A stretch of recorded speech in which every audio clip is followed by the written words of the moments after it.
Is screenwriting dead? That's what I need to know. That is a fantastic question.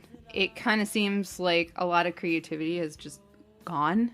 And like, I mean, we're just regurgitating old stuff and we're not even adding something new to it. You know? My premise is based on the dumb genre films that are based on toys that we talk about on this show. But also it seems like the serious, quote unquote, serious movies are all like tone poems that are part improv or, you know, found in the moment, in the cut, you know, your nomad lands where it's like, oh, this is just, these are real people. It's like, okay, well, that's not screenwriting. Like what happened to like Chinatown? You know what I mean? Yeah, right. And unfortunately, it's not really in our purview to talk about Chloe Zhao movies until she makes a Marvel movie. So I guess we'll be talking about that. Yeah. But I'm terrified to look and see who wrote that one.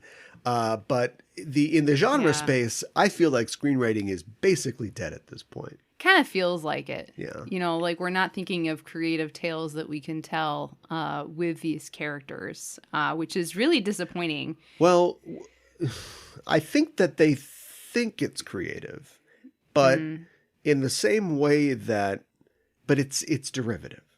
Everything is derivative of something else, beyond the fact that you're making a movie about giant robots that is based on a cartoon that was a toy commercial for a toy that itself was a derivation of a Japanese toy that was not Transformers. Right.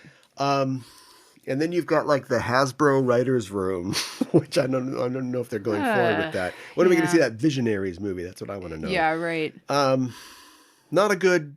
Doesn't presage well our review of No Time to Die. No. But we will have one of those at the end of this, the Just Enough Trope podcast. Yes. I'm yours, Caliban, joined as always by my co-host. Hi, I'm Mikan Hana. And we're here to talk about the end of an era. It's pretty incredible when you think about it. And maybe we won't actually end up talking much about Daniel Craig, the man who has hung up the bow tie for the last time.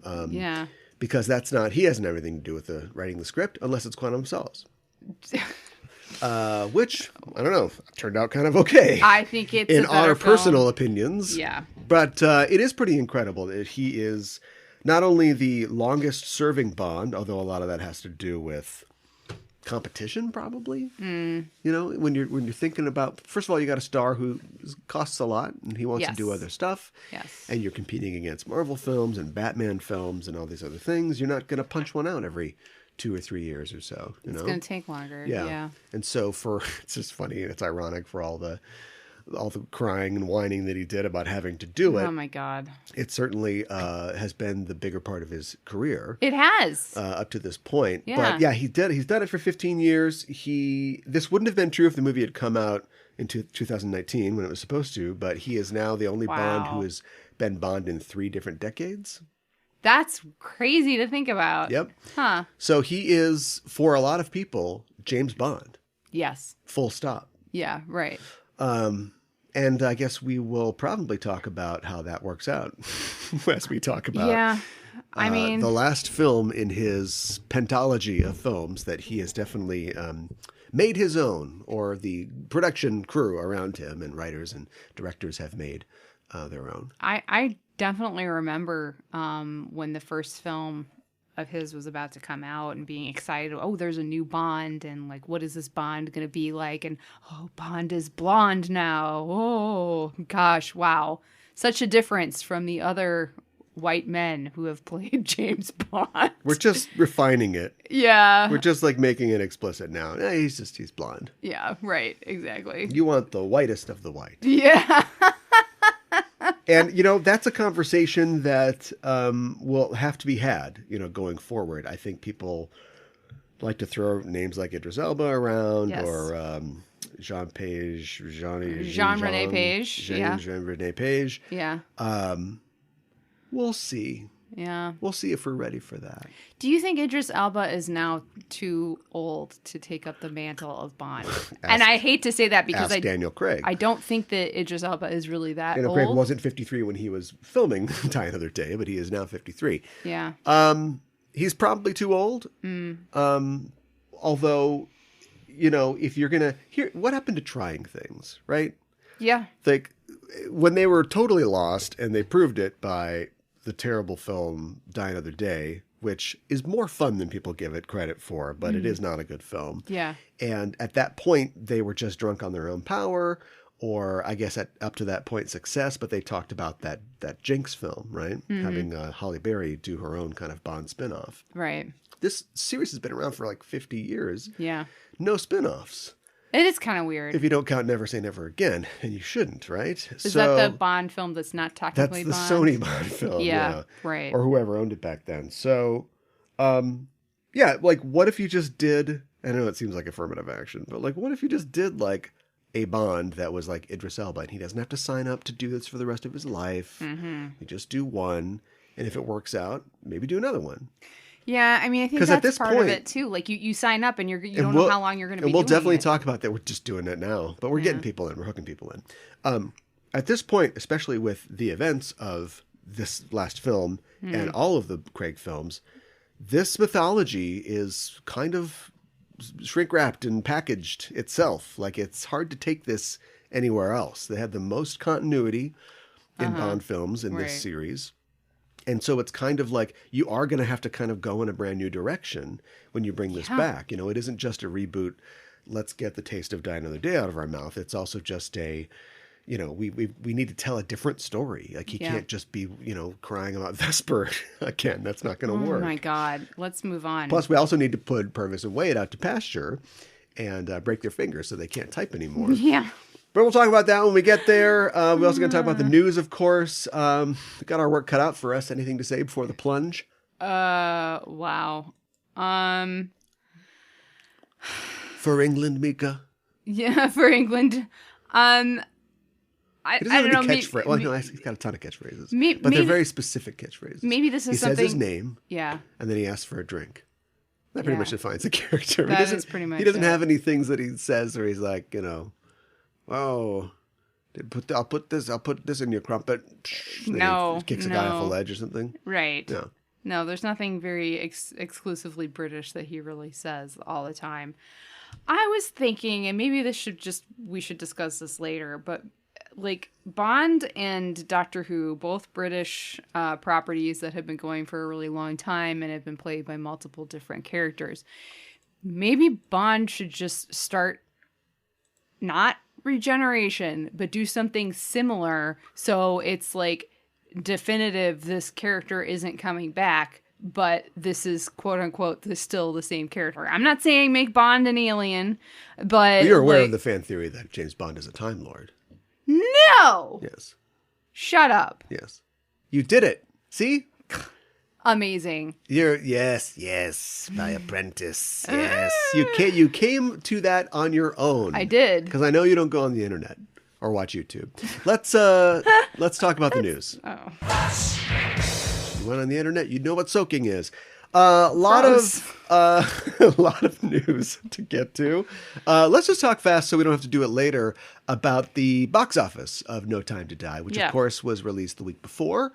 Globally, it is over here now. It was projected to be about $60 million, and it looks like it's going to fall a little bit short of that. Oh. Probably be around $56 million domestically. Okay. But it has crossed $300 million globally. Okay, well, that's good. So that is, that is pretty much in line with Bond debuts. I think that's on the higher side. That's a success. That I would say that's a success. I don't think he's in danger of going anywhere anytime soon. No, especially during COVID. I think you have to. Yeah, people are going to the movies now, but I think you do need to put that factor in that you're not going to get as many people because there are people who are cautious of the Delta variant and don't want to even possibly be in situations like this. So you know who isn't worried about it? Who? Middle-aged men who are vaccinated. Yep. When we go to these things, it's always, especially when you spend a lot of time not going to movies and then you go and you're aware of the people around you. Yeah, that's you get true. a real idea of like who the demographic is. Yep. Our demographic is just nerd, and so that encompasses a lot of things. Unfortunately, not Frances McDormand movies generally, unless it's Darkman.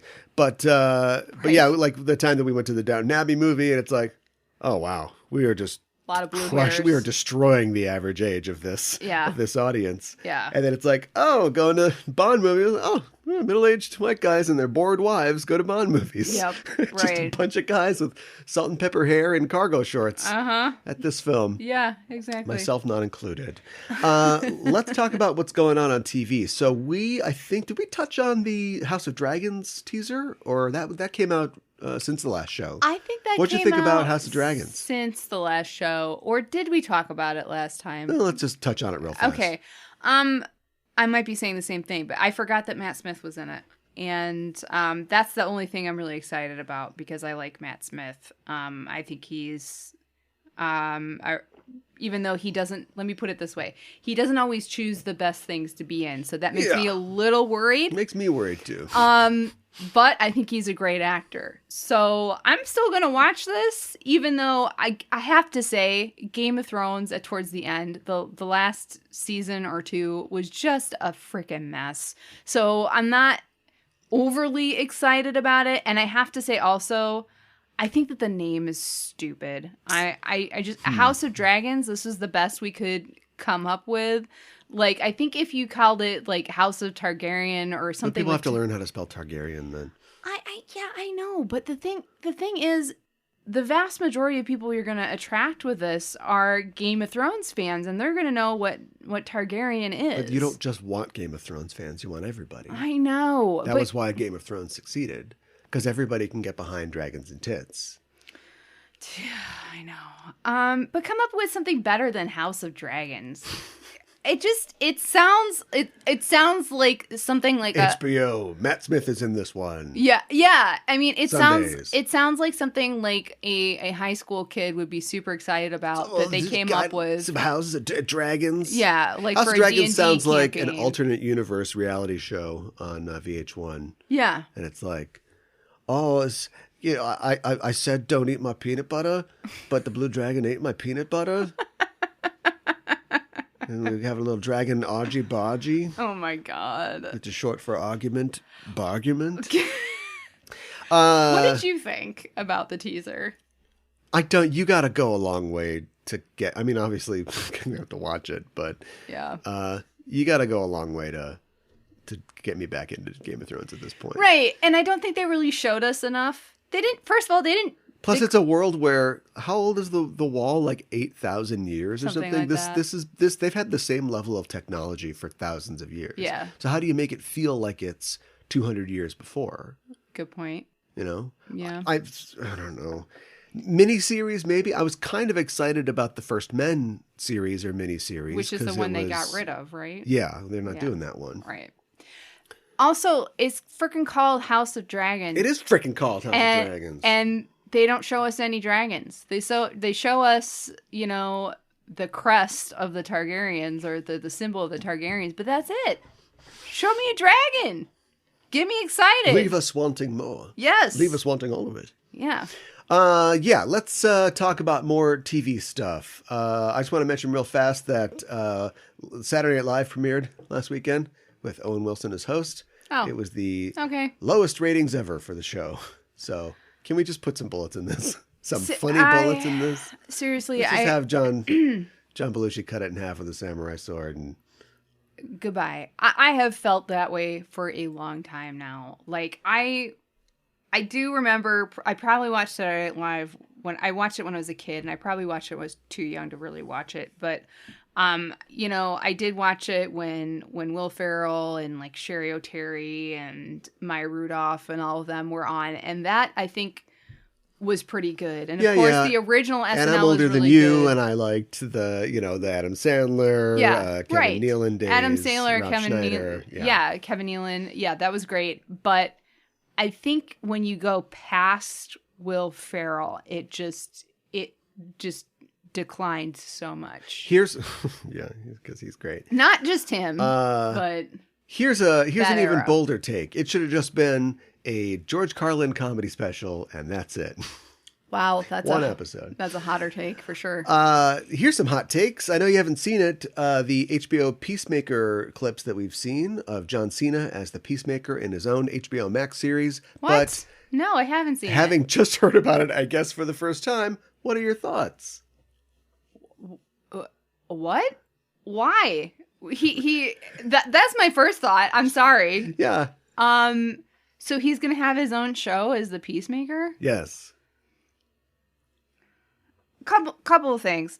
So even in like Suicide Squad, like he dies, but we bring him back at the end, and it's like, why do we care about this guy? He was gonna totally sell everybody out and, you know, kill a whole bunch of people, and like, so why do we feel a connection to him? Why do we want, I mean, okay, John Cena, but that aside, why do I care? Why should I care? Fantastic question. No answer for you. Okay. I think that there is, so here's the deal. And the clips that we see, it's going to have, you know, a wacky tone. Okay. And honestly, that's probably the best. That's up Cena's lane, right? Sure. Like, he was not great in Fast 9 because he was just like, no, I'm serious. I'm real serious. And it's like, everything about you isn't serious. You've got a goofy, like, I think you're great, but like, you've got a goofy face. You've got a whole thing. Like, that's not, like, even like your wrestling stuff. Nobody really bought you as like the tough guy, white Vato like type guy. Like, it was when you got goofy and we sort of, there was an elevated level, you know, you were sort of playing a role. Like, that's when people got into him. So that's a real tough beat to hit for a TV show. And he, you know, as a character, he's been around forever, but he had a mini series back in like the 80s by Peacemaker? Yeah, by John Cena. By Paul Kupperberger or somebody like that. That was like playing off of his whole, you know, the idea of, I love justice, you know, so much, I'll kill everybody to get it.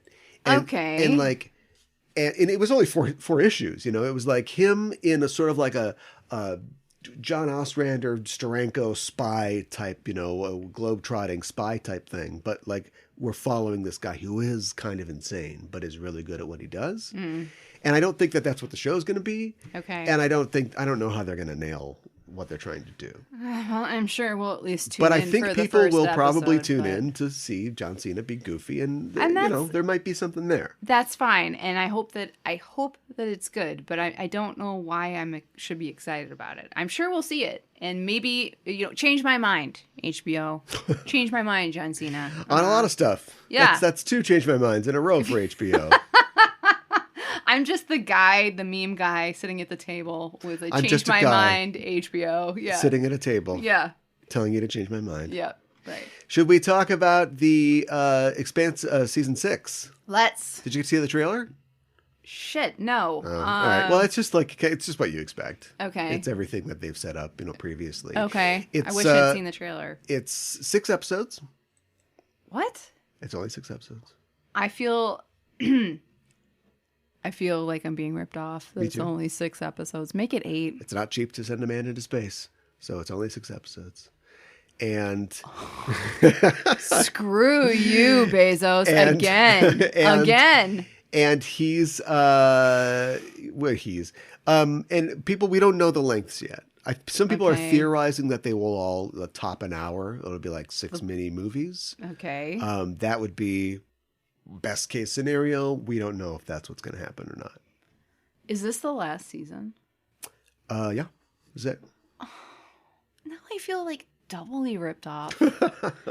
I'm just sour. Make it 8. It makes me. Well, the books aren't finished yet, or the last book came out recently, or is coming out. I need to read the books. I think that's just what needs to happen next. So there's a lot of them. Yeah. Okay. Then they're not long either. I think they're easy to get down. Are they? So anyway, Unlike we'll be Game of looking Thrones. forward to that. Yeah, exactly. Did you know that Sabrina Spellman is coming to Riverdale? Really? Okay. All right.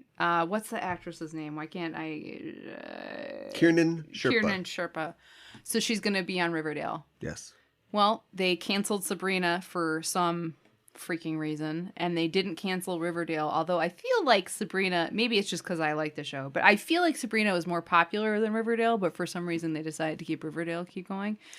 Hasn't Riverdale up to this point been basically a real world where I don't think so. Kids can have sex with adults and the cops don't come? Jeez. And then I think like recently Cheryl or somebody was trying to do magic. Like almost like a Felicity thing where it's like, wait, there's magic in this world? Well, I don't know, to be perfectly honest. It might have been like mostly real world up until like a certain point, but I feel like at some point there was some sort of introduction of magic before, okay. So that's how we can have Sabrina in it. Hey, it was never grounded, so who really cares, right? Yeah. And I think it'll be an event. It'll just be like a one shot event. I was gonna say the way that Sabrina ended, I have no idea how they're gonna pull that off. Okay, well, because I guess your eyes peeled. Do you want spoilers for the end of Sabrina? Not. None of us do. Okay. Mostly for issues of interest. Right. Let's talk about the WandaVision spinoff coming, starring Kathryn Hahn. Yeah. Okay. Where are we gonna go with this? I don't know. Like, here's the thing. I love Kathryn Hahn. I think she did great as this character, but I don't know why we need a spinoff. Are we going to see her in? Is it going to flash back and flash forward? Yes. If you liked the era shifting of the show, sure. Kathryn Hahn looks good in an A-line dress. Kathryn Hahn looks good in wide lapels. Yeah. Then we can do that, right? So it's just Agatha all through the years. I think you have to do that. Yeah. Right. Which is fine and all, but it's like, is this what we want to do? Doesn't it seem like the first announced shows were like, okay, Falcon was Winter Soldier show. All right. Yeah. A Loki show? Okay. Mm-hmm. And look, I mean, they've been saying yes all the way to the bank because these have totally succeeded. Yes. But it was like, okay, but did you get lucky or did you have a real idea here? And now it's just like, people like that, a Wanda show. Or an Agatha show. Yeah. What I don't know. I'm the news guy. What else have they announced here? I'm looking. I don't know if they've announced anything else. Well, anyway, the point is, but this just seems like this wasn't part of the plan, right? Oh, they were going to do a T'Challa Star-Lord show as a spinoff of What If. Oh, were they? But they obviously can't do that now. Or you could just recast Boseman. Yes, just recast him. I know. That would be cool. And I did like that character from What If. But What If is kind of a mess. Oh, better Star-Lord? Apparently, yeah. James Gunn has said someone will die in Guardians of the Galaxy Volume 3. You think it'll be Star-Lord? Will we be that lucky? Sorry. It's just I was going to say probably Gamora, but then she's already died. So if they do that to Gamora again, they're just going to do her super I know dirty. Batista wants out, so maybe Drax. I mean, could see Drax. He hasn't had a character arc in not really years now. So. He just in one of the movies he's just like I'm not blinking, and that was it. That's not right. That is not an arc, people. That is a funny scene. Two screenwriters. Yeah. No wonder he wants Thinking out. You're invisible. Yeah. But not being invisible is not an arc. Yeah. It's an arc for a very short-lived trip to the women's bathroom. Sorry, we watched an anime for our other show about peeping toms. Yeah. But what's his name? What is his name? Why can't I think of his name? Chris Pratt? Yeah. It just went right out of my head, maybe because I'm trying to forget. When you think about it, like, you had to get rid of Robert Downey Jr. You had to get rid of some of these people because they're too expensive. They're too expensive, and has to be pretty expensive. Yeah, I don't think we'll get rid of them just yet, but yeah. Well, we can hope. Let's talk about Foundation being renewed for season 2. That's awesome. I'm really enjoying that horrible, boring, hard to follow show. Maybe it'll be my new Expanse. Like, this is the last season of The Expanse, and I'll be really sad and probably cry. Well, when with it's the over. end of The Expanse, will Apple say, okay, now we've got the space show market cornered? I know they've got For All Mankind as well. Yeah. Or will they be like, we only need one space show. The Expanse is gone. So cut the very expensive one that we're trying to get people to watch. But Foundation is Apple and Expanse is Amazon, right? Yeah, so Apple's got For All Mankind Uh-huh. and C Yeah. and Foundation. Amazon has 6 more episodes of I know. Expanse. So if you're trying to like counter program like thoughtful hard sci-fi, when their hard sci-fi show goes off, do you go, yes, now we've got the only hard sci-fi show in town? Or do you go, why do we have a hard sci-fi show? There is no other hard sci-fi show. Well, I hope they against. continue it. Let me put it that way. I don't know which way they're going to go, but I hope they continue it because I think it's important to have, because it's weird because I feel like there are a lot of people who like hard sci-fi, but I don't feel like there's necessarily a lot of shows right now that go into that Dragons are fantasy. Genre. Fantasy Yes. is bullshit. Exactly. I like hard sci-fi. Well, I don't think it's bullshit, but I know what you're referring to. So, yeah. Wasn't that supposed to come back? I heard rumors, but I don't know if they actually were going to bring You think Party Down it's back. hurt Rob Thomas that he's not the Rob Thomas from Matchbox 20? Probably. You think that Brand Netflix is like, confusion. oh, I've got a 2:30 with Rob Thomas? Oh, God, get all my CDs out. And then just Rob Thomas walks in and he's like, oh, Well, like, never mind. that's not very smooth. I want to push you down. Is that one of the songs? I don't know. I'm running out of... What's the one with Santana? I can't remember. Smooth. Yeah, okay. Yeah, okay. That's like... Thanks for making me double back on my joke. So it's not funny. Let's talk about the fact that what I'm here for. that 90s show has been greenlit at Netflix, reuniting Kurtwood Smith and Deborah Jo Rupp to return as the whatever they are. Their grandparents. Eric So formed the Foremans. the Foremans, and it's going to follow, like, I guess they can't get Topher Grace. Who'd want him? I used to have a crush on This will Topher just Grace. be the later, season 13 of Happy Days when it's like Ron Howard's not coming back. Yeah, I know. He'll come back for the finale, but Right. Well, they're hoping, I guess, to get people back here and there. well, you And can't have Hyde. Why? Oh, he's... Who would want him? What did he do? He did a lot. Okay. That was illegal. Awesome. I don't know. Maybe Ashton Kutcher is in a place where he would Come back for an episode? maybe Kelso. Now Kelso's running the photo mat because we've lost Tommy Chung, and so Aww. let's not write this for them. The point is that remember when they tried to do a That 80s show? yes, Yep, I do. and Because I love that 70s show. I just want to be clear. We haven't lost Tommy Chung. I'm just saying, like at this point, you just like say that he's died. Okay. Tommy Chung's still around. Thank you for clarifying that. I was not sure. So yeah, they did that 80s show, but they did it like I think 70s show was still on, wasn't it? It was very like yes. close around the time. Yeah. So it just wasn't. I mean, there's definitely 80s nostalgia, which is kind of common is starting to go now. So it was just too soon. This is the iron is hot for the 90s nostalgia. I show. think so. Yeah. I'm just kind of, I guess Kurtwood Smith and what's the, Deborah Jo Rupp. yeah, I guess they don't have that much to do right Well, she was now. on WandaVision and they didn't give her anything to do. They didn't give her anything to do. I was like, she's fantastic. Give this woman something to do. But yeah, I mean, I love these characters. I'm just like, I feel conflicted about like, am I excited about them coming back or not? And then like their grandkid is going to come stay with them and she's going to meet a whole bunch of kids in the area and that's going to be the show. Hanging out. How long can you keep that going? Who do you get to do the theme song? Oh gosh. And Matchbox 20. Oh, Hanging out right. Sure. down the street.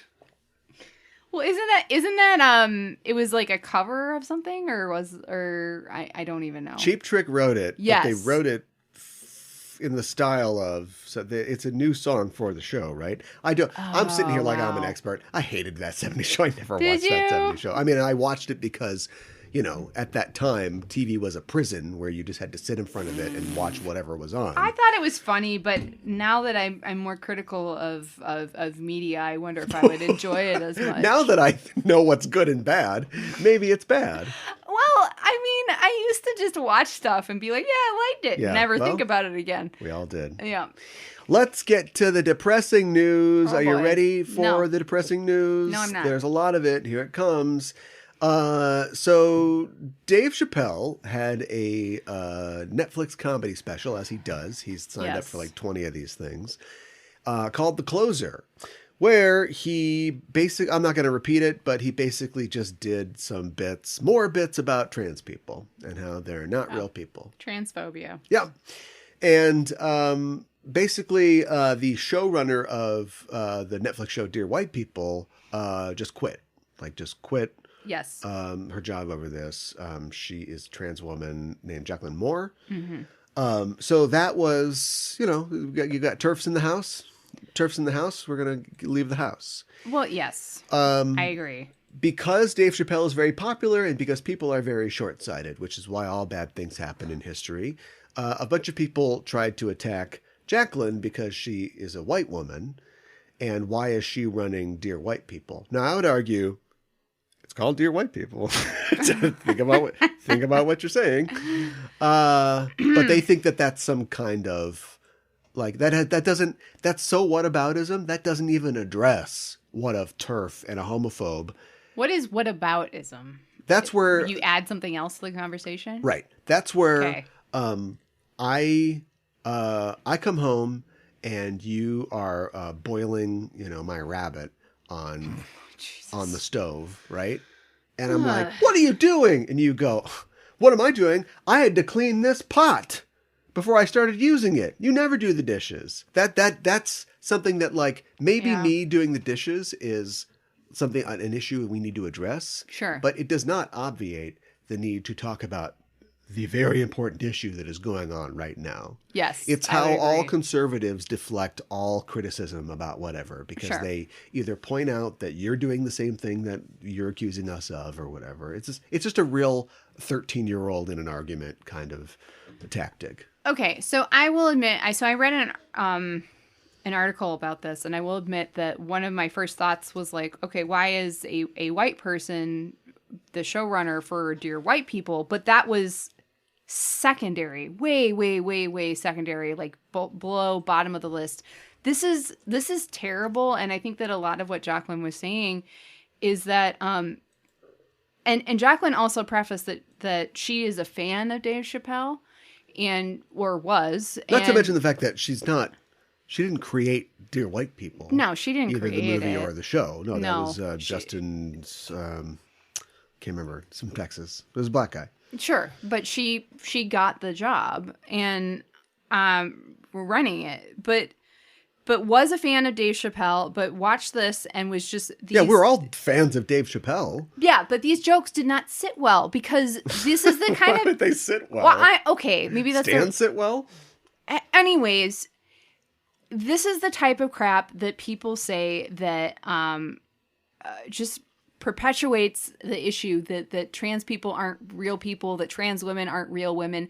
This is a problem, and this is a problem that Netflix would okay this, and Netflix would put this on their platform. Basically, why are you immediately trying to involve the corporation who is literally there to make money if somehow, some way, it wasn't illegal in some cases if hate speech wasn't illegal and it was popular, all Netflix shows would be hate speech. Yeah. They're just, you can't hold a company, you can't hold a company responsible for people's actions. You can force them to take action against people who are doing things that people don't like, or things that are illegal, or just not moral. But morality has nothing to do with the corporation. I'm mad solely at Dave, who used to be a lot funnier.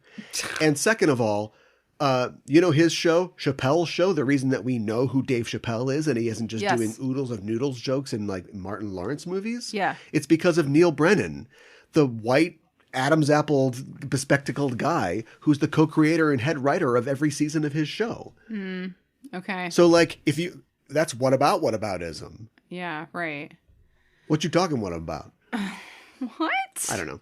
It's ridiculous. Like it's a man spewing hate against a Yes. certain type of people. Yes. We stop right there. There is no, but you ran this and you're near this and you did a sketch about the N-word. It has nothing to do with what we're talking about. Okay, but let me put this out there though. He's the one who Yes, said let's cancel it. Netflix. Absolutely. Cancel your Netflix subscription. He's the one who said this. And then in the little box, right, you are supporting a transphobe.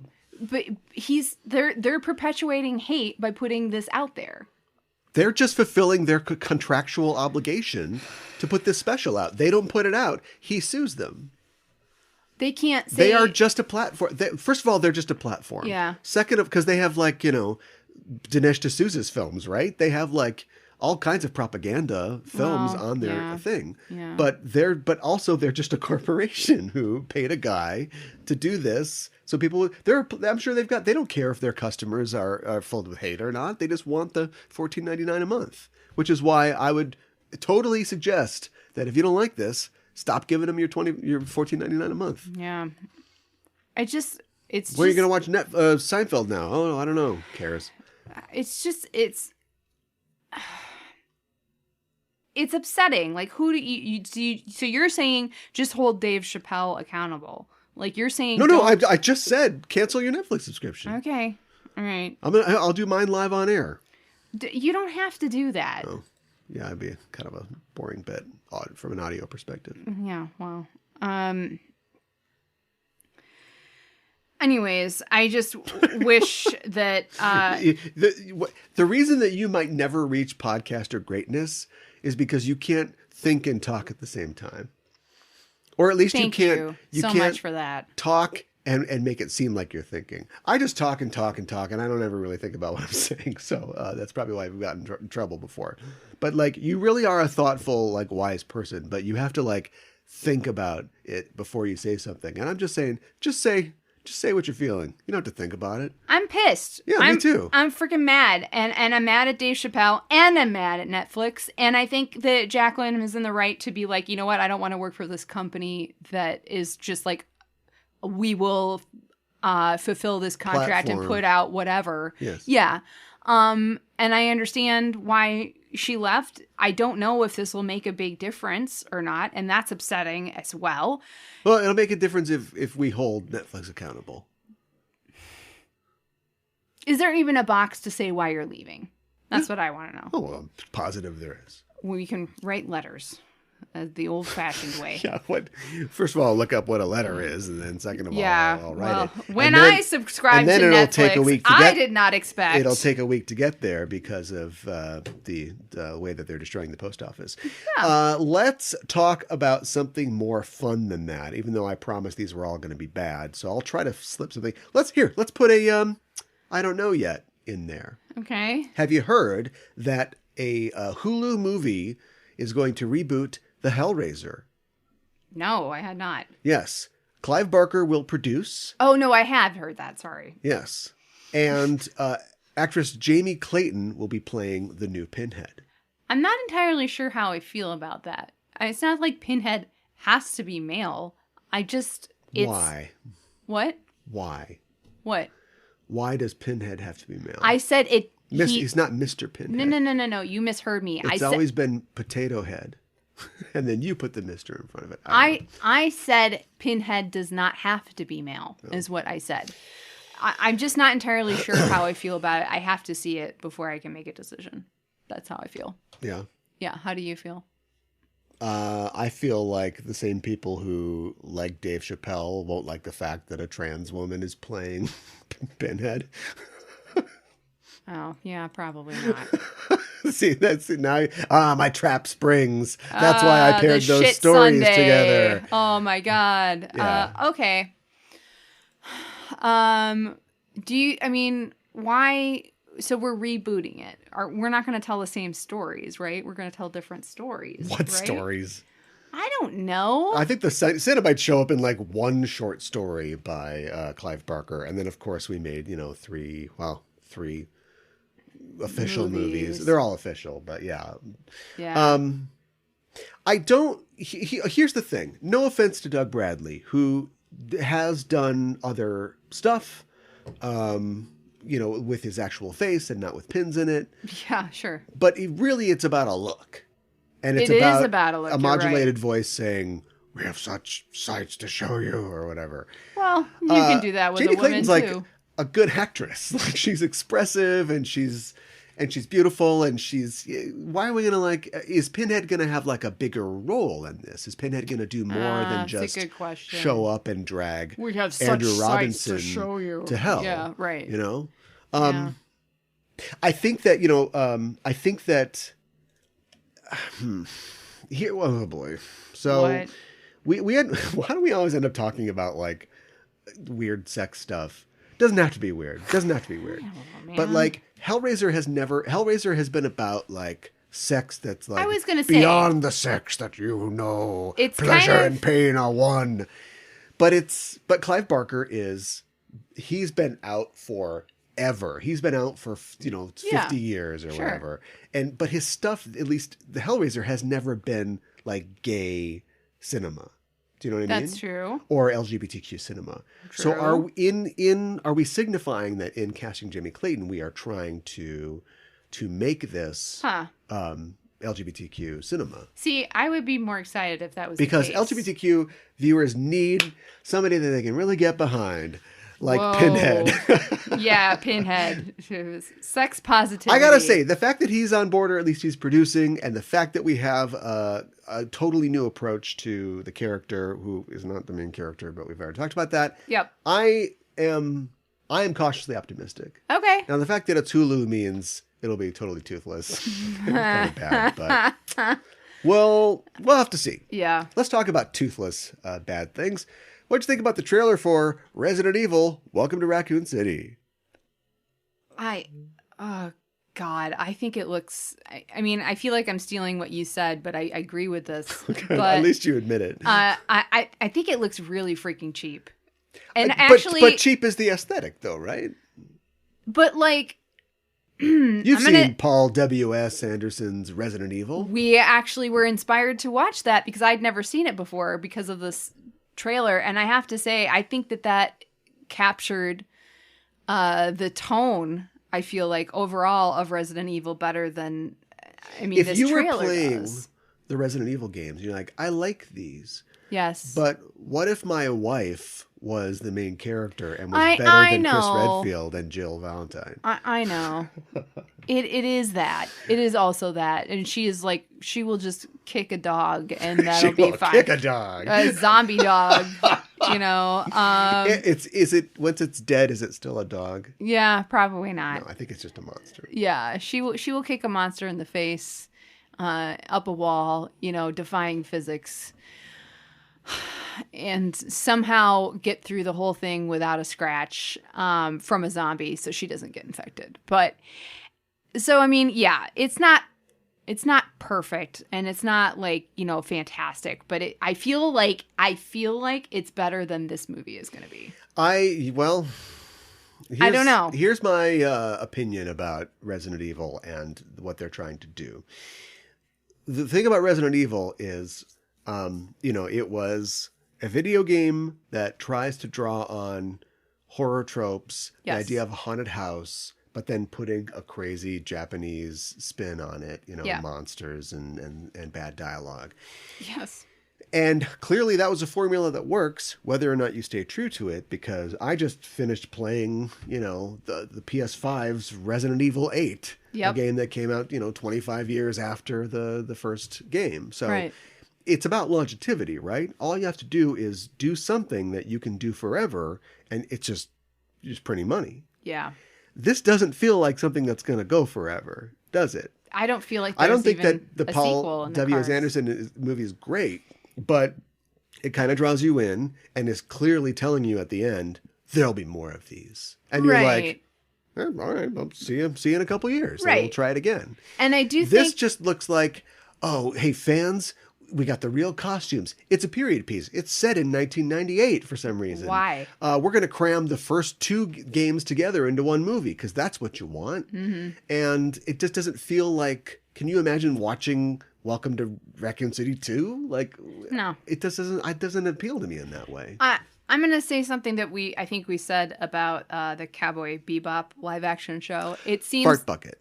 Well, that. Oh, sorry. But it seems like really good student film cosplay. Yeah, You know? I think it's a little better than that. Oh, Although we've seen okay. more of this than we have of the Bebop thing, I guess. Yeah. Well, their opening segment is about as long as the trailer. I think this is better than that. Oh, really? Yeah. Okay. All right. I mean, I don't know. We'll watch it and we'll.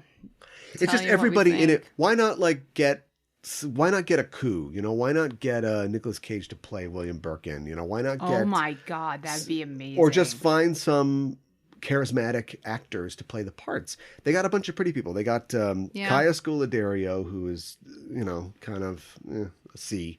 They got the bad ML brother.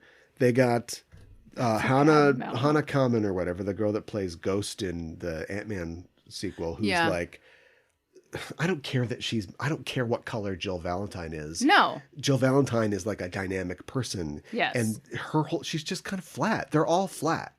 They are all flat, and I don't care about any of them. They're a great Benetton ad, and I don't think that they're a great Stars team. Yeah, they're a Gap commercial.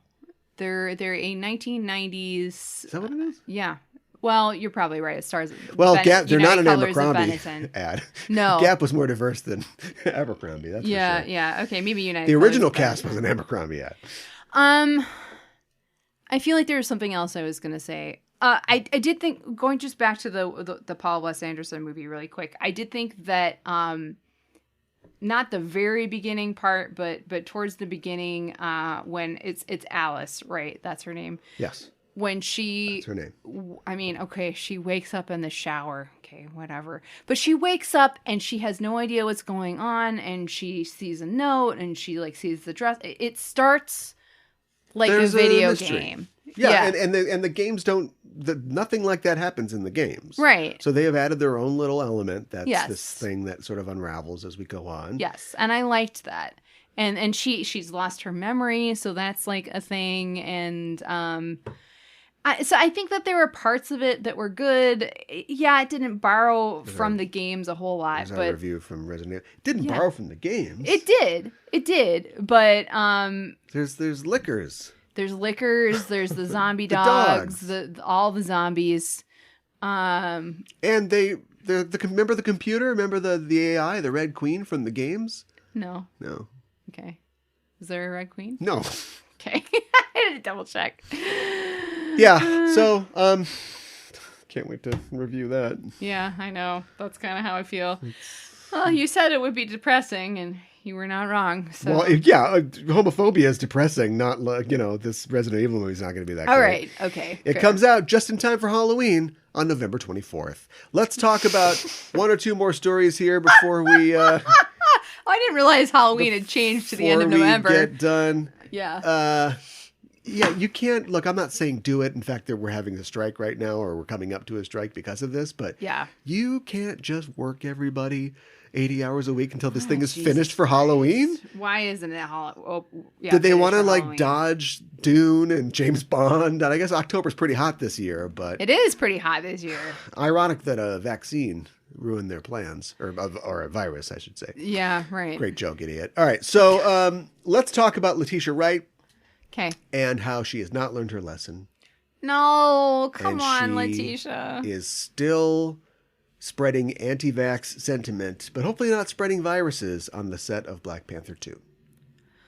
Letitia, what are you doing? Somebody needs to sit her down and have a talk, and unfortunately Chadwick Boseman is no longer there to do that. Don't you feel like he would have sat down and talked to people? I don't know. I just feel like he's that kind of person. But what is happening? Is she just super religious and just susceptible to these sort of ideas? She is super religious. I mean, super religious, fine, but get vaccinated. That's all I'm saying. Well, that's kind of the problem. Yeah. I don't have any direct quotes. Okay. This is just sort of like a sort of a gossip blurb from Hollywood Reporter.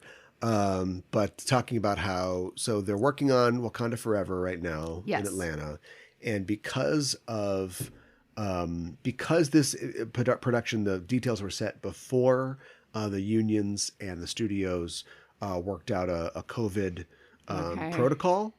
They're following great. their own protocols, but it isn't like the official one. So they've got a Okay. system where you wear a sticker in the shape of a star.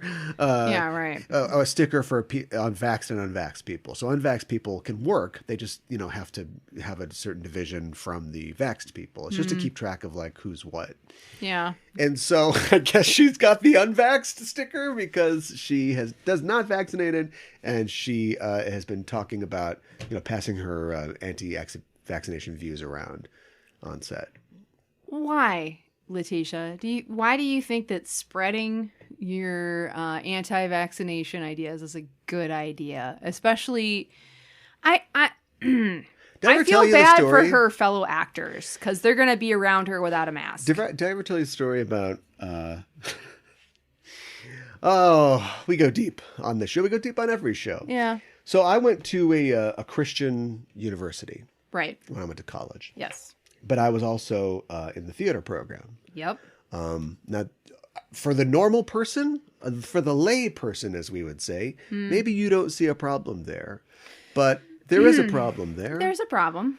Because, the people in charge still think that, actors and actresses are prostitutes or something like that, Or portraying something bad is the same as doing something bad yourself. Okay.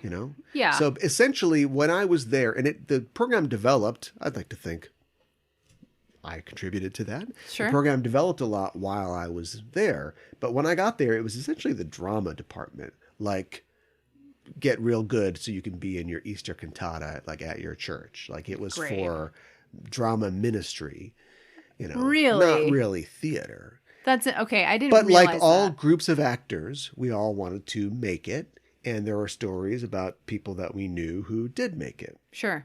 And there was one girl, and I don't know her name, and I wouldn't say it if I remembered, who was a real blue chipper. Like she had an agent and like had done commercials, and she was auditioning for other stuff. Sure. And she landed a part as Cosette's understudy in a touring company of Les Mis. Oh, good for her. And this is It's a while ago. late 90s. Uh-huh. So that's a big deal. That's I'm sure huge deal. Les Mis still tours, but like it was big back then. Les Mis was huge in the 90s for and sure. she ended up not taking the part because as the understudy, she still had to be in the company, and part of that role as a essential or extra would be being in the Lovely Ladies scene where she has to play a prostitute. And she didn't take the part because she'd have to play a prostitute. Yes. Because of her Christian views. Yes. Because it's the same thing. It's not the same thing. Well, it led to a great article in Charisma magazine, I can tell you that. The last I heard of her, she was, and this is still a while ago, but she was playing Mary in a musical version of The Promise, in Branson, Missouri or something like that. Okay. So she found a way to like get the career that she wanted, I guess. I guess. I don't know her name. You don't know her name. No, I don't. But that's how far these people will go. And my thing with Letitia Wright is check out Branson, Missouri. Actually, don't. You're the wrong color. They won't let you go there. Whoa. But I'm just saying, as a person who has achieved this success against a lot of odds, Sure. Who apparently wants to do this, right? Maybe look around and see what people are like in this profession. Read the room. Yeah. And also read the stickers. If they say they're vaccinated, you don't have to do this. Yeah. You can do anything. Yeah. There's plenty of other things you can do. You could be the best, put on the best dramatic shows at your church, like you were saying. Well, the funny thing is there isn't, it's ironic because there is nowhere for her to go because, like, what's she going to do? Be in a Ben Shapiro movie with Gina Carano? Stop. They don't want her. That's awful. Stop it. Well, that's what I'm just saying. That's what I'm saying. If she's going to be in like a Billy Graham movie or something like that, right? Like she's not really the right color for that either. So once people who look, she's got it tough. She is the victim of prejudice. But when you hold your own weird prejudices, you're kind of burning the bridge you're standing on. Yeah, right. It's upsetting because like she said something like this like a little over a year or so ago online somewhere. Like, yeah, on and then Twitter. she had her like comeback tour. Like there was an article in right, like Variety I'm or something about sorry, that. or- No, she never said well, sorry? I think they, a tweet apology type thing. But Sure. I read an article about how like she's been staying off of social media because it's tough, and she's trying, but she's like ready to blah blah blah. And apparently no lesson learned. So anyway, look, I saved this nice little bit of news so we can enjoy this. Okay. Because you've been a real trooper. Oh, thank you. Yeah, you've really sat in for the whole thing. I've tried. The release date to Blade has been leaked. Really? October 7th, 2022. Wow. That's okay, so a little less than a year away now. That's really coming up fast. The Marvel India page tweeted out on Tuesday a graphic that included some upcoming releases with their premiere dates. And it said Blade coming out October 7th, 2022. Whoops. Now, all the other dates on the thing were confirmed. The Eternals, Doctor Strange, the Marvels, all of those. It was immediately deleted. Okay, somebody But that's not accidentally how the posted. internet works. Yep. That's not how it works. Nope. And so, supposedly, in a year, we'll get a Blade movie. Now, That's exciting. I don't know the status of shooting or any of that stuff. Right. Could we get a Blade movie in a year? That would be Everybody amazing. get vaccinated and wear your masks so we can watch a Blade movie a year from now. I know, right? Exactly. I want to watch a Blade movie. Gosh dang it. Do you think it's we've talked about this before, but like, do we think this is going to happen? That the Blade movie is going to happen, or No, Wesley Snipes is going to have like a cameo or something? No, I mean like, do we think it's going to be good? Think it's going to like come off well? Oh, God, the $1 million or $1 billion question, as the case may be. I sincerely hope so, but I'm now worried about every Marvel movie, having seen and been disappointed by Shang-Chi and Black Widow. That's 2 in a row. And I know like Black Widow kind of seemed like an afterthought to begin with because the character is dead and we've postponed this I don't even know how many times. So I don't know. I was really excited about the Eternals. Now I'm kind of like unsure how to feel about it.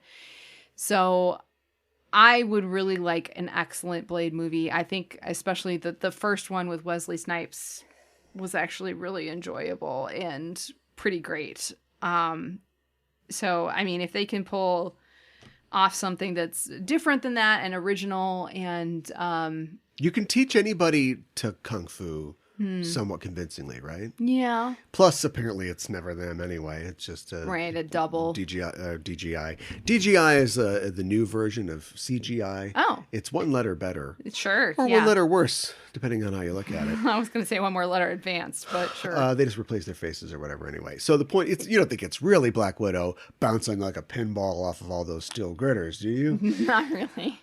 So I was thinking about this. You can teach karate. You can teach protein shakes. You can't teach swagger. And Wesley Snipes' Blade has a lot of swagger. Tons. And when you think about his depiction of Blade, it's both the sort of introspective, tortured kind of Eric, but then it's also the fist pumping, shotgun shooting Blade. And I think that that's kind of like, except for the more flashier side of that, that's Mahershala Ali's whole thing. I think he's got that. But most of the things that we see is a lot of that. I think this is probably going to be a more like thoughtful and introspective Blade, or they can just teach him to like ice skate uphill and to do all that stuff too. Gosh, I hope so, because that's part we of don't the want to fun of the replicate movie. completely. No. What came before? Don't replicate completely. Have a different story. Have a different take. Yeah, it's just so flashy and so crazy, and you just expect anything. And then Ryan Reynolds is in the third one, I guess. I would just say, so make I wonder it fun. if like, but that's you nailed it. Fun. I'm Make it not fun. sure it's not going to be as fun. I don't think. I mean, it doesn't have to be like quippy like Guardians, but kind make of has it to fun. be quippy. It was kind of the first quippy, wasn't it? I guess it kind of was. Yeah. But like, but whatever you not do, oversaturated quip. Don't make him say the ice skating thing. Don't No. Don't like force other Blade lines into his Come mouth. up with something new, because Blade would say something different. Yeah. So. I should report now that we got through that discussion, it has been updated that it's going to come out October 6, 2023. What? Are you serious? I tricked you. No. That was the original date, but everything got pushed back because of our COVID year. Oh, now I'm bummed. Okay. All right. Why did you do that to me? Because the world you know was just a sugar-coated topping. Oh my God. Where is the solace that I crave? Will it still haunt me to my grave? Too broken to forgive, to pay. Yeah, we got it. Great. Fast forward through the theme. They certainly, I felt like they fast forward through it in this film too. Like he walks out and shoots the thing because that's what he always does, but they didn't even bother to have any blood come down because I guess that's silly. I would say having the man walk out and we're looking through the barrel of a gun at him. It's somehow, already silly. That I put the thing. This is just a man cleaning his gun that Yeah. you have murdered, James Bond. Yeah. And then we immediately cut to not James Bond, not for a while, and Yeah. just to start off my negative review of No Time to Die, I remember heading to the You've theater been forewarned. and thinking about the fact that it was 2 hours and 45 minutes long and thinking, you know, like we all don't like our jobs sometimes, maybe all the time. And you just think, I have to go to work. I just Yeah. dread going to work. That's Yeah. kind of how I felt going to this. You know- Now, maybe that set me up for how I was going to feel for the movie and my response to it. But I thought, at least, like all Bond films, it will open with some balls out action scene that will blow you away. It's going to be funny and entertaining, and he's going to bust through a drywall or whatever. Sure. And we're going to have a good time.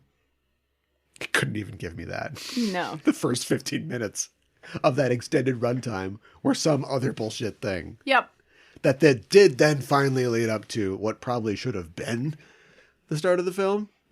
The part that picks up from where the last film left off. Yes, right. But that's the first in a series of bad decisions that make up No Time to Die, the last James Bond movie starring Daniel Craig, the fifth, I guess, in what is a pentalogy. Yeah. That's the word for it, right? Yeah, that makes sense. I guess 5. so, yeah. Yeah. And we're here to talk about it.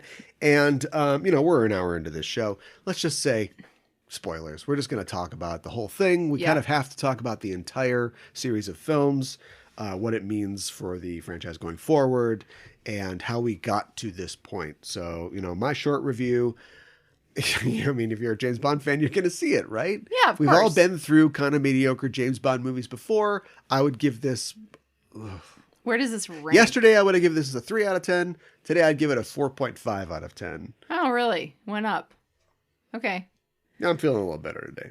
Okay. What about you? What would I give it out Number of 10? grade. And then we spoil. I think I'd give it a 5 out of 10. It's just kind of... Really? Yeah. What's Skyfall? Oh, numbers. I freaking hate Skyfall. It's almost like boiling your opinion down to a single digit is... It's hard. No, is it hard? Yeah. I mean, I really hated Skyfall. What about thumbs up, thumbs down? Can you handle that? I give Skyfall like a 3. Okay. What about Spectre? You don't even remember Spectre. I don't even remember Incomplete. Spectre. All right. So, So anyway, yeah. that's how we feel. Thanks Yeah. for joining the show. All right. Spoilers. And just to spoil the whole way, James Bond dies. So there you go. Now we're totally spoiled. Yeah. James Bond dies at the end. We can talk about the film. Yeah. We started the show, or I started the show, saying, is screenwriting dead? Right. And I think if it is dead, I can nail this, the necromancers, let's keep it Bond, the Baron Samedis of this dead art are Purvis and Wade, the guys who have written these films since Tomorrow Never Dies, the first bad, The World's Not Enough. The first bad. Wait, is Tomorrow Never Dies good or not? What do you think? Jonathan Pryce, who wants to get exclusive broadcast rights in China? God, I don't. Good or bad? I don't know. I don't remember all. Anyway, the I think we all yeah, agree that okay. GoldenEye is good. Yes. And it's kind of a slide to the end. after that. That kind of seems. Yes, there's a decline for sure. Yeah. So anyway, starting with The World Is Not Enough, Purvis and Wade as a team wrote that, Die Another Day, Johnny English, which is like, guys, What is Johnny English? Clearly, you basically thought just your Bond career was... Yeah, no, it's the Mr. Bean Bond movie. Oh, yeah. They thought their Bond career was over, but they were wrong because they came back for Casino Royale, Quantum of Solace, Skyfall, Spectre, and No Time to Die. So they have been the voice of the Bond franchise for the last 20 years. So if you don't like their more recent Bond films, you can largely blame them, I think. You can blame them for everything that you don't like. Yeah, right. Now, they were helped out in some ways. Paul Haggis also wrote on Casino Royale. We know that Quantum of Solace was... Haggis also, I think he wrote the initial script and then they polished. Maybe it's the other way around. But the point is, they did not have a finished script when they started writing Casino Royale. So that's just the bastard child of 1,000 fathers. Right. Skyfall was also them, plus John Logan, the writer of Star Trek Nemesis. So that's all you need to know there. Wow. Spectre was them and Jez Butterworth, the writer of Birthday Girl. The only thing I know about that is that her name is not Nadia. I know that. And then No Time to Die was them. Corey Fukunaga, the director, also helped out. And then Phoebe Waller-Bridge made it funny. It funny. Parts of it. So some jokes were funny. Everybody put your knuckles on the desk. Who gets it for the villain's name? Oh, I think it has to be like the main two guys. You think right? so? Yes. Who thought it was a good idea? What? Okay, first of all, I can't off the top of my head. It's Lucifer. It's basically Lucifer. And then the last name is like Safin or Saffron or something like that because his dad likes freaking plants. So he's the poisonous plant guy. Right. Which I don't think saffron's particularly poisonous, saffron but it is not. But it's a plant. Yeah. You know what? Isn't it? It's a pigment, right? Yes. And what pigment is it? It's red. Yellow. Or yellow. It's yellow. It's yellow. So a lot of people think that this character is a riff. So here's why Purvis and Wade are so bad at what they do. It's one thing to have a guy trying to get exclusive broadcast publishing rights in China or whatever. That's, I guess, a quote unquote modern storyline. But arguably, since Casino Royale, they have just been doing Nostalgia Bond for this whole time. These movies are like the Ghostbusters afterlife of Bond movies, right? Wow, yeah. And they call it, like, sure, they had the 50th anniversary with Skyfall, so they call it homage. Like, they bring the old Aston Martin out. Hey, this was kind of like that scene in Thunder Pussy or whatever. Yeah, right. But that's kind of what they've been doing this whole time, bringing Blofeld back. I know that's also connected to, like, getting the rights to the character back, but you're still you're redoing this stuff. Yep. And so this character is kind of the Dr. No. And the whole thing about Dr. No is that this book was written in the mid-50s. He was a Yellow Peril character.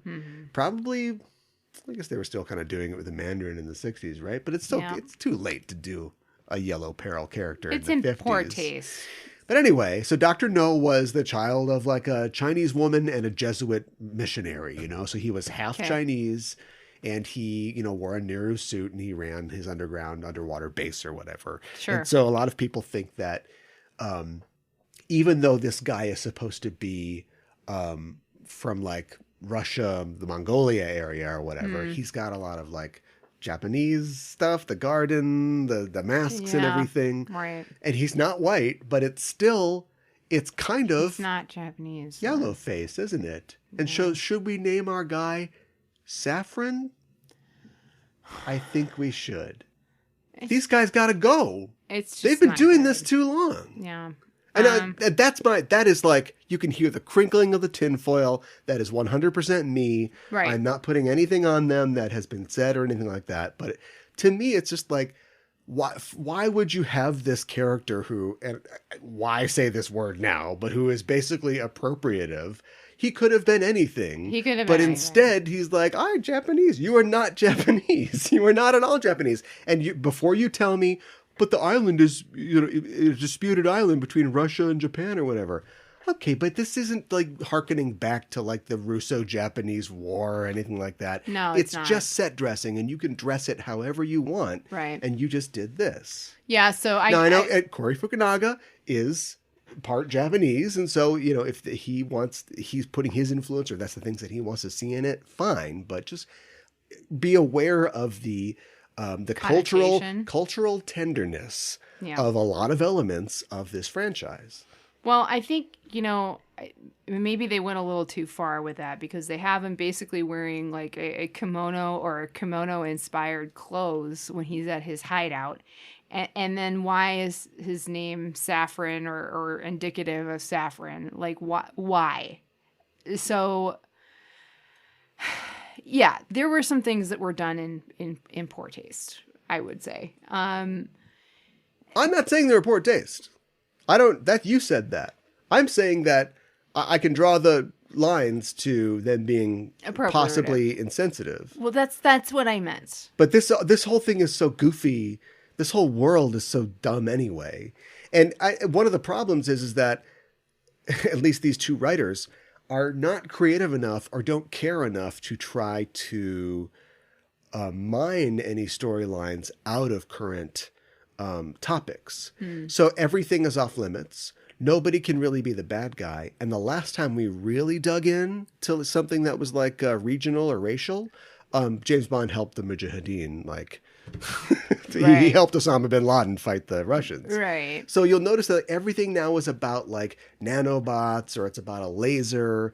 North Korea is like, in 2002, they are the bad guys. I don't think you could even make one where the North Koreans are the bad guys today. Like nobody can be the bad guys because you want to sell this movie everywhere. Right. I'm not saying that's bad. Yeah. I'm saying that maybe we should, instead of reevaluating his misogyny, which we should do. Yes. In these movies, these last 5 movies have failed to do. They have totally failed. We should reevaluate what we're trying to do with this character who is a spy that works for the formerly largest empire on Earth. What do we want to do and say with that? Yeah, what do we want to accomplish? And if you thought that Phoebe Waller-Bridge was going to make this into a woke travesty, you are so wrong. That is not what's on display here. It's like when I get the flyers that say like Joe Biden is in the pocket of the far left. Yeah, it's right. like, I wish that was true. That's just propaganda. That's absolutely not true. And this is not the woke debacle that they want to say it is. I'm not sure wish it was. Yeah, but... I'm not sure if it would be good if it was, but this is not that. No, it's definitely not. You were going to say that even if he, he just had sex with 6 ladies in a row while eating Scotch eggs. And I don't know, what's the most... it's British. This can't be that manly. Can't be that toxically masculine, right? Because they're British. I don't know. I think you can do it. He didn't say thank you after he slept with that countess. Wow. Yeah. Wow. Okay. Even if they got that, they still would have run their stories about how it's like a woke. It's 00Me27 or whatever. What? Like it's like they're so twisted. They're so twisted. Although I came up with the saffron thing, so maybe I'm kind of twisted too. I don't think that they We know. haven't really talked about the movie yet. Yeah, I know. But I don't think they know what they want to do with the bad guy either. Because what was... Oh, the bad guy that shows up about 50 minutes into the film? Well, to be fair, he's in the very first 15 minutes. He's in that scene that should not have hate. been the opening scene. You're Yeah. absolutely right. Yeah, so they do introduce him very early. What are they trying to say with this guy? What does he want? It's not made very clear. And if we're going to make Bond very simplistic, he wants to have sex with that girl that he couldn't have sex with when she was a girl, but now she's was like, not age appropriate. She grew up right. Yeah, Glad I didn't kill her. Right. No, it's literally like usually the villain has a backstory and then goes, once he's got Bond, hanging above the shark pit, goes, we're kind of alike, you and I. Right. But this guy comes prepackaged to be we're alike, you and I. Yep. He just shows up and he's like, I'm in love with your girlfriend. Also, I hate Spectre. I guess we're the same thing. And it's like, wait, what? No. What? Yeah. I'm going to agree with you because you're holding my daughter for ransom. But what? Yeah, exactly. But it's not like what we don't really know this character that well. He's just evil. So Spectre essentially killed his family. So he killed, and it was Mr. White, who is what's her name's dad. And so then he's like, I'm gonna kill his family because then it'll be even. So he kills her mother, who is basically just an alcoholic who is not functioning. And she's hiding. And then he's going to kill her, but I guess her eyes looked so beautiful under that ice, so I decided to help her. What? I've seen a couple things recently that seem to heavily imply, and they're mostly Bond films. You ever open your eyes underwater? You can't see shit. You can't really see. No. But you've got like Melina and Bond are giving each other like complicated like directions and things like when they're like underwater. Yeah. And that in this, it's just like she's like, no, don't shoot me. It's like, how do you don't even know it's there. All you see is ice. Yeah, right. Blurry ice. Yeah. Doesn't matter. It's a movie. Yes, Lucifer Safran as, I guess, a teenager. Unclear. Goes to kill the White family and then decides to spare her, even though... And then, of course, he's not... So my big prediction was that he was a clone or something like that. Obviously, that didn't turn out to be true. Although at this point in the series, would that be that weird? He gets shot a lot, though. He gets shot like 8 times. She, like, unloads a gun on him. Well, I guess you could argue that she unloads her little 8-year-old arm, unloads a gun at him, and so maybe she doesn't hit anything critical. But usually in a movie, especially one of these movies, when you empty a clip into somebody, that's the end of them. Usually, but maybe he's got Bond powers because something that has happened. I know Bond rarely gets shot. I know he gets shot in this. Yeah. Although I think it's hilarious that the opening scene establishes that apparently our bad guy can't be killed by bullets unless Bond's shooting them. Then at the end of the movie, Bond gets shot 4 times, but that doesn't slow him down at all. Not really. But one of the coolest characters in the movie, or in the whole franchise, is killed by 1 bullet to the stomach. Yeah. I know he drowns as well. Right. So it's like, why? I guess he was allergic to bullets. That was. He didn't have the Bond or main villain mentality of getting shot a bunch of times. He was just a side character. So 1 bullet will do it. That was. God, I'm so senile.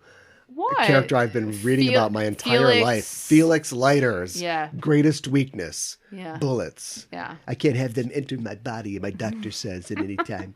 Can we do those still? What, a Woody Allen impression? Because he's such a bad person. I don't know. It's hard for me to say. The action in these films has gotten worse and worse. And it's 2 parts. One, like I said before, or I was starting to say, we never expect Bond to get shot. He's always going to dance between the raindrops. Yeah, sure. That's fine. But when it doesn't mean anything and he's not even paying attention to it, that's bad. You got this really bad in the last movie, Spectre, where they're escaping from the base. He's had his brain drilled into or whatever. And there are thugs chasing him. And he's got like a short-barreled automatic pistol, like machine gun, and he's just leaning over and not really even looking like RoboCop, and just going brah, brah, brah, and guys 200 yards away are falling over. Right. And then they shoot at him, and it's just like ping, ping, ping, around. Totally misses. And he's like having a conversation with Madeline Swan. Yeah. That's Austin Powers. Do you know what I mean? That's not James Bond. That's a movie and that happens in this too. Yeah. There's half of the action in this is that. I admit that it's kind of cool that James Bond is just going to like take a dozen guys apart in a forest, but it's just him tricking them and then putting 3 bullets in them. And then we set Logan Paul. It's kind of Logan Paul. Wow. We set the Logan character up as like this guy who's going to come after him, and then his car crashes, and then James Bond just puts 6 through the windshield. Yeah, Logan Ash or whatever. Yeah, without even like thinking about it. And that's like if the hero isn't invested in it, why am I invested in it? Well, I think part of the problem too is, do you think that Daniel Craig's disdain came through in his performance? People say that, but you didn't feel that? You ever been in a play or a movie? Yeah. Is a director going to let you get away with that? Not really. No, because his and it's definitely his or her name is on the line. Yeah. So no. So it's either that, where it's just he is completely inhuman and invulnerable and can kill anybody from any distance, or it's let's do a John Wick. And so they've got that in this. You know how James Bond is like, a commando who like has a machine gun and grenades and kills everybody, or maybe he just like drinks martinis and like wears ties. Yeah, it's the latter. But so they have like a stairwell sequence because everybody has to have one now, where he goes up bit by bit and is like Call of Dutying everybody. And I don't think it's not bad filmmaking. It's just, we've seen this, dude. Like, haven't you? I guess this is your chance to do this. Because what has he made before? True Detective and some other stuff, right? Yeah. I guess he hasn't done a Call of Duty yet, but it's just been done. Like, to find something else to do with this, because it feels derivative. There have been 3 John Wick movies already, and you're getting to the party now, and now James Bond is John Wick. He's just shooting everybody in the face. That was kind of my problem with a lot of the things in this movie. I didn't feel like it was necessarily showing me anything new or different, or I guess I did kind of like not the very first part, because we already talked about that, but the part where he goes to visit Vesper's grave and he gets it blown up in his face, and then the action scene after that. I thought that was fairly well done, but I'm not saying that it's not derivative, because, you know. Is it a Broccoli thing to have a vaguely European guy who is not anybody we know just be the heavy? Because the heavy was really underwhelming. Maybe all the wrestler actors Cyclops or whatever. Yeah. Maybe I'm sure the character has a name, but he's probably billed as Cyclops. Maybe all the wrestler actors saw how Batista was done dirty in Spectre and were like, he was barely in it. No, we're not going to do that. And so they're like, back to the guy with the bowl cut and a tracksuit. Yeah. Who's just like, what happened to like the good How is he intimidating? Villains? Yeah, the heavies of yore. Right. I think that's a great question. I mean, at one point I did like that he like knocks him off of the motorcycle, and then he just takes the motorcycle, and then like he swings off of a rope or a cable from the bridge. This has been a motorcycle heavy Bond for sure. I think it's maybe Purvis and Wade, because Brosnan found himself on motorcycles a lot too. Yeah.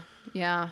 But I didn't like the end of that sequence where he goes to Madeline and he's like, how did they know I was here? And he like physically shakes her. This woman that he's supposedly in love with. But you see, we must separate them for 5 years. Yeah, I know that. And so the fact that why is that his immediate thought? The fact that the grave of his former girlfriend blew up after his current girlfriend said, you know, you should let go of this woman that you talk about all the time, then clearly it was her fault. I don't see the connection. It's writing backwards.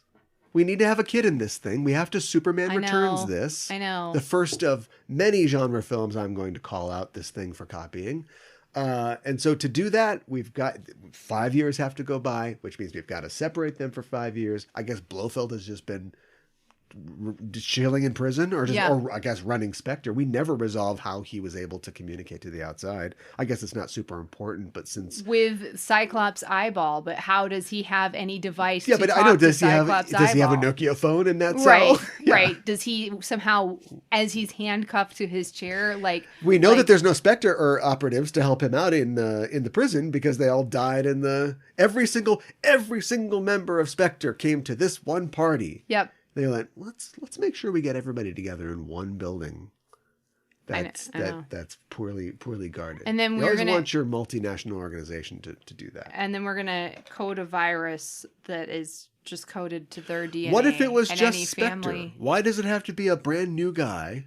Yeah. Who also hates Spectre? European scientist dude. What if he's just taking down Spectre once and for all, and in the process he has to sacrifice everything to stop, the worst, most organized special branch to tactics, whatever it is. Is that S.H.I.E.L.D.? Yeah, right. I think I would have felt something more. It's a bunch of crimes. It's like sabotage, pooping in somebody's yard. Gross. Eating the poop that's in their yard. Catfishing. Yeah.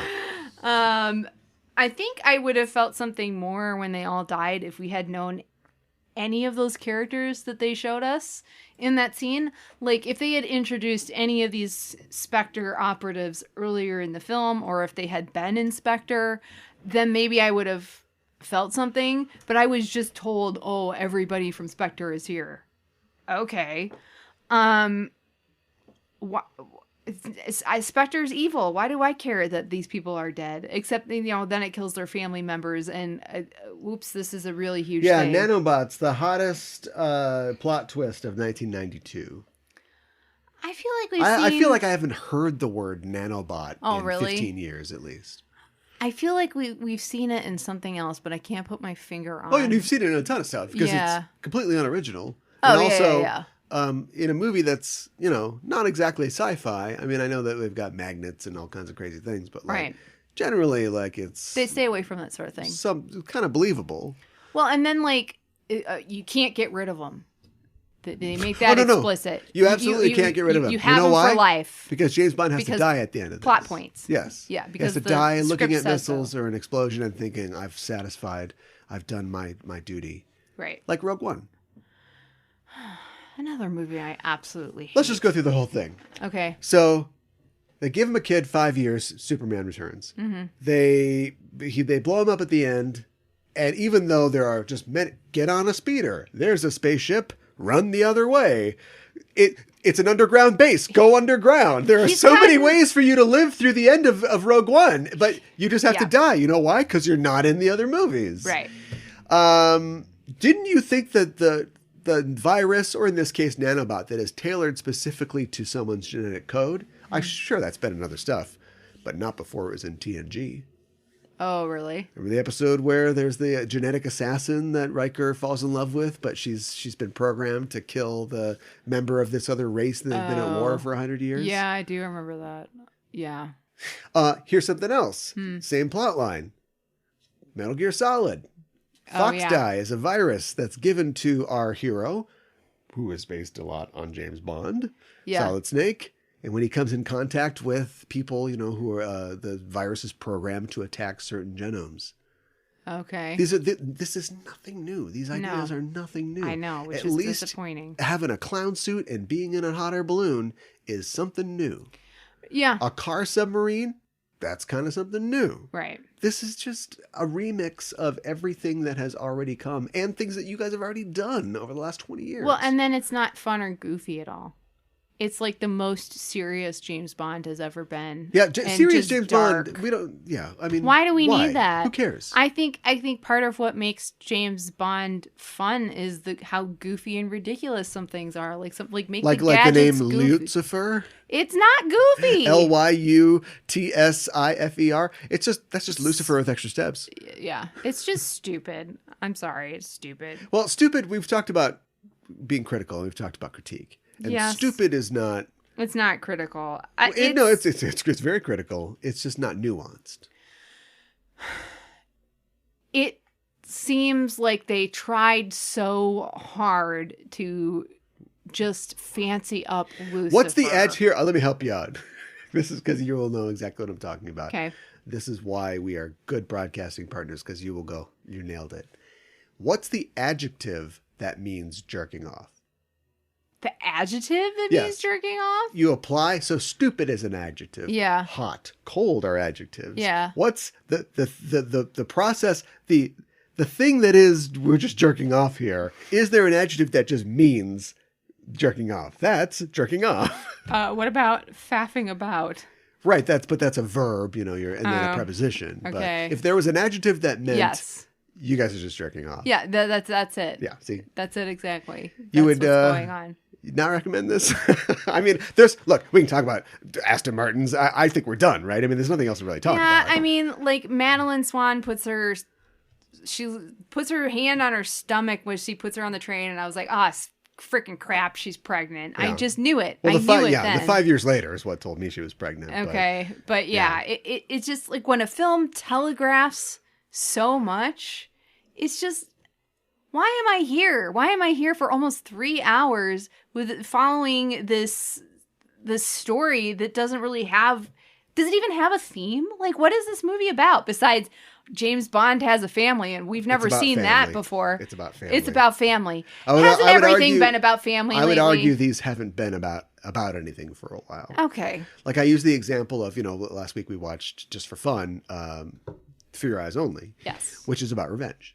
Yes. And that is echoed in the fact that, the main character, or the love interest, has lost her parents and she wants revenge. Yes. And the price that you pay for revenge. The two side characters that we find, Columbo and Christados, are two sort of like brothers, like a Castor and Pollux, who are literally Greek and have been at each other's throats for years. And the toll that it's taken on them. And the movie opens with the wrong Bond at Tracy Bond's grave because we want to emphasize the idea of getting revenge. Now, it's undercut a lot by the fact that they needed to, like, you know, tell Kevin McClory to screw himself in the first 10 minutes of the film, right. Where Bond gets his revenge. Mm-hmm. It's a little weird for him to dump a guy down a smokestack and then later on go, no, don't shoot an arrow at this guy. That's true.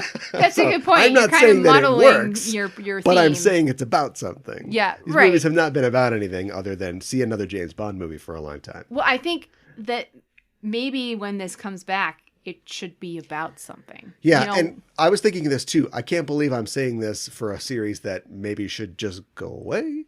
Right. But like, they need to reinvent it again. They need to reinvent it. I would love to see it be less misogynistic. At this point, but don't you just do something else? How many times do you reinvent I know. something? At some point, it just isn't relevant anymore. Yeah. And I think we need to ask, I feel like I say this a lot, but we need to ask, why are we continuing? Why are we continuing to tell these stories? Because they make money. I know they make money, but it's not really art then, is it? Because if it's... No, it hasn't been art for a while. Well, I mean, I guess. But it's like, I think when you tell any kind of story, it can't just be like, oh, it makes money, so we have to keep making these. Well, then, how is anybody going to really, you know, think about this and think about like what is the story we're telling? An interesting turn. So they ran out of books a long time ago. Yeah. But like an interesting turn would be when Connery left and was like, I don't want to do these anymore. And so they could have just stopped there. They could have. But instead they got a new guy and they made On Her Majesty's Secret Service, which is one of the best Bond films. Mm-hmm. And then they got rid of that guy and brought Sean Connery back and made Diamonds Are Forever, which is the worst Connery film. I have a soft spot in my heart for Never Say Never Again, but It's definitely one of the worst Connery films and maybe a good evidence that we shouldn't have done this anymore. But then, of course, right after that, we got Live and Let Die, which is one of the best Bond films. Yeah. So, yeah, I mean, like, as long as you keep doing two bad ones, one good one, it's like Star Trek. This could last forever. Yeah, right. Except I think we've done 3 bad ones now. Oh, we've done at least. Well, some would say 4, although some would also say not 4 because Skyfall was amazing. And I don't understand. And this is that. good. I'm sorry. It sucks to hate it when the only other people that hate it are, you know, misogynist weirdos, but you know, right. It's like Star Trek. There's nothing I can do about that. I will say the best part, the Billie Eilish song was great. The Billie Eilish song was fantastic. Speaking of reinventing things and how this series needs to get out of its own way and stop homaging itself, you've got this song that has very little touches. There are no, like, you know, Monty Norman horns or whatever in it. It's just a different kind of thing. It sets a mood. It says that there's no time to die, it's thematic. It's good. They get to the end. They have this amazing credit sequence and it incorporates, you know, elements from all the previous Daniel Craig movies, even The Sand from Quantum of Solace. And then we're ready to start the film. The song ends and then it goes, it does that like off-key thing, and it's just like, that's it. That's it. The ghost of James Bond comes in to ruin us trying to make something new. That's such a perfect encapsulation of the problems of these films. It's like, oh, I really hope you enjoyed that opening theme. Now for something completely different. Yeah. A bunch of other guys that aren't James Bond are going to do something. Yeah. It's like, let's get to it. Yeah, I agree with you. I think we should, the flashback that was the very beginning, I don't think that should have been the very beginning. Let's see James Bond right away.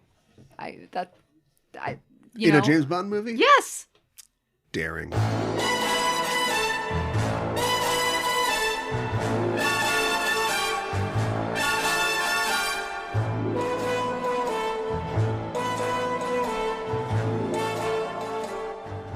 Well, there you go. I, for one, am happy that Lashana Lynch is our new 007 overlord. We didn't talk about her There's that much. There's nothing to talk about. She barely does anything. I liked her, though. Yeah, I like her, too, but give her something more to do. She doesn't do anything. Give her something more. The movie couldn't commit to that. The only thing we need to commit to ending this. I was going to let you, so we talk over each other. You get to say your thing, but then I could bring the the Iron Curtain down. I'm sorry. Just go ahead and say your thing. I was just going to say she gives 007 his number back. That's it. No, that is it. Should I shoot myself before or after I walk off the I know. off the screen? I'm done here. Yeah. Oh, she just opens the window and just jumps out. Yeah, right. Yeah, all right. Look, you know the deal. Follow us on social media. Tell us how wrong we are because... sure, go for it. I know we probably are. But yeah, Instagram, Facebook, even Tumblr, and the Twitters. Do that. Subscribe to us on your listening platform of choice because that's how you get the show as soon as it's ready. Not in 2022 or 2023. No. But right now. That's right. In 2021. Give us a review and a rating if you think of it, because that really does help us out. That's how those computers know that we're doing a good job. And then we don't have to have the nanobots keep us from ever touching anyone ever again. Well, and then like they added that like Christoph Waltz was not his like real brother because he kills him with nanobots, and then that would have killed Bond. Well, I think that they had established previously in Spectre that they weren't blood related. He was like taken in by Bond's father. But the fact that that is a familial connection that you have not really explored in a new movie that's going to be all about family. Right. But you have to make sure that Q goes, but you're not blood related though. I know. It's like, maybe you were working at cross purposes here. Yeah. And so give us 5 script doctors. Yes, please. And why does Christoph Waltz not want to be in these movies anymore? Maybe because they're bad. I don't know. Boy, he certainly took the payday to do this one. I guess. Speaking of like an actor getting away with not being into it, Christoph Waltz. Yeah. I actually thought that Craig, I think, had the most like lines in this than he's ever had and did the most acting. And it's weird because I don't think his Bond has a character. I think he's just a scowl. And when we have a Bond who's literally like pleading with his greatest enemy, you know, to like help me save my daughter and my essentially my wife or my girlfriend. Yeah. Daniel Craig is like, I know he's a better actor than this. He's just sort of like, oh, come on, help me out. Like he's just sort of like spinning his wheels. And then Christoph Waltz is just like, yes, a party. Yes, we'll go to a party. Yes. He's just like, that's the easiest money he's ever made. And he's literally sitting down handcuffed to this chair. He can't move. No. At all. And then we just see him slumped over later. I will not walk on set. You will drive me up and put me in a thing. We don't see him die either. Like he's got no time for it. No, he's got no time for it. So give us 5 stars. We'd appreciate it. We'll be back in the future to talk about something else. You know, Dune's coming up. Yeah. Speaking of being disappointed, I don't know. We'll see. Fingers crossed. Fingers crossed. Cautiously optimistic. But the movie season starts in earnest, so we'll be back to talk about those in the future. Until then, we're signing off. Have a great day. I'll try to. I'm your host, Caliban. And I'm your co-host, Mikan Hana. Keep the geek fires burning.